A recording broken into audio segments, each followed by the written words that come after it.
Hey guys, Professor Bill, Comic Book University, and Batman's Detective Comics, issue number 1020. Looks like Action Comics and Detective Comics have finally matched up with their numberings. Interesting. I'm not complaining. I'm not hating on that. Okay, let's get talking about who made this comic book because it's a really good one, and then we're going to get into the comic book itself. This issue is called Ugly Heart. Peter J. Tomasi does the story in the words. Pencils are Brad Walker. Inks, Andrew Hennessy. Colors, Brad Anderson. And Rob Lay does the letters. Walker, Hennessy, and Nathan Fairbairn do the cover. And Lieber Mayo does a really nice freaking variant cover. Batman was created by Bill Finger. Anyway, so yes, Two-Face is in this. You can see right on the cover. Two-Face. It's Two-Face story. Not a whole lot of really good Two-Face stories out there. Let's just be realistic there. He's an amazing character who usually doesn't get a great showing because I think that on average, the writers for this comic book, they see this character and they're just like, oh, yeah, he's basically no more than a thug who flips coins. You know, who cares?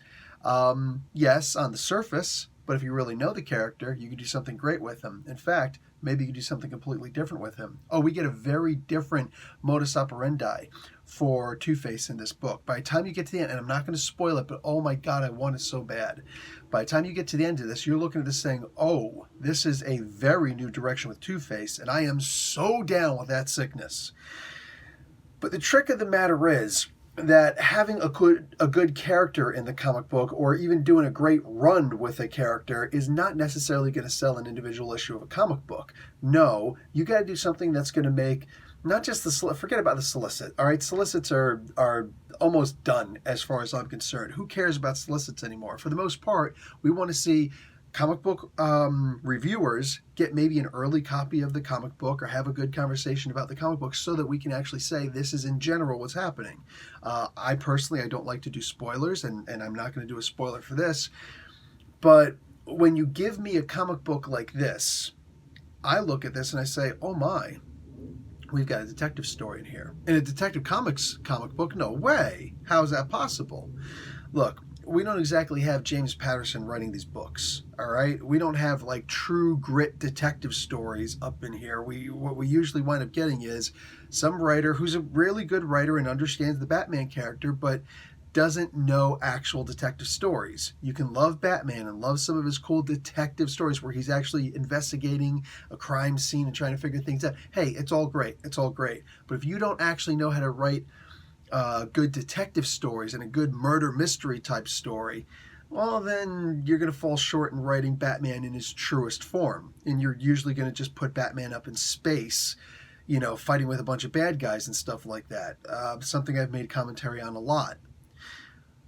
And if they do give us a detective story, which we're happy to take any detective story we can possibly get for Batman, it's usually one of the stories where you have no chance of figuring it out, and they have to do all sorts of bait and switches, and just think about the detective story that was involved in Heroes in Crisis.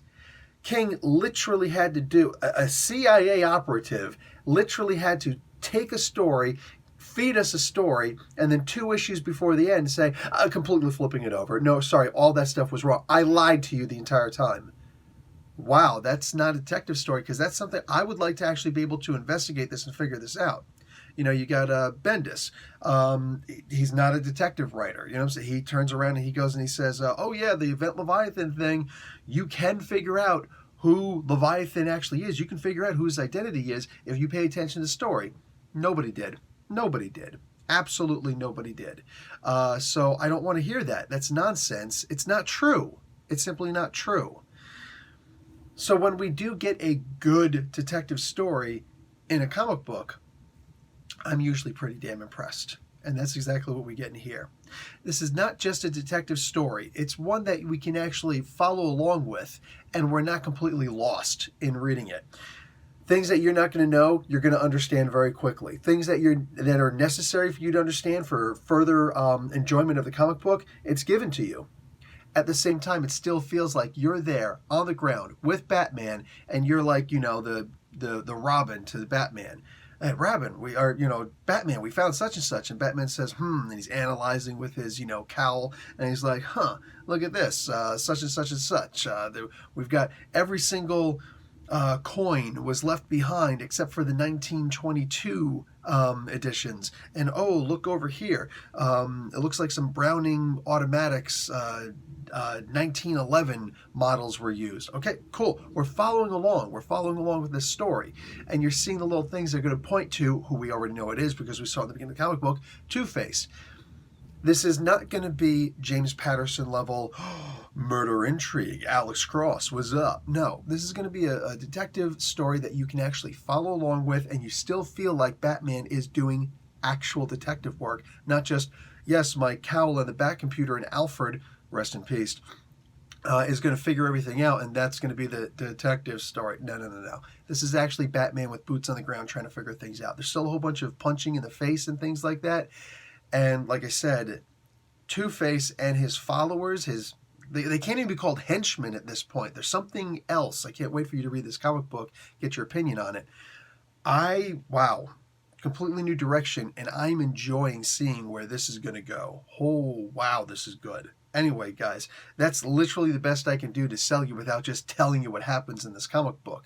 But new directions for Two-Face, possibly solid directions for Two-Face. Could this be one of those arcs that we look back on when somebody's like, Joker, I get it. He's crazy. He's this, that, and the other thing. Oh, Bane. He's, the breaking of the Bat guy. Yeah. Scarecrow. Oh, the fear toxic guy. All these little things, but like Two-Face.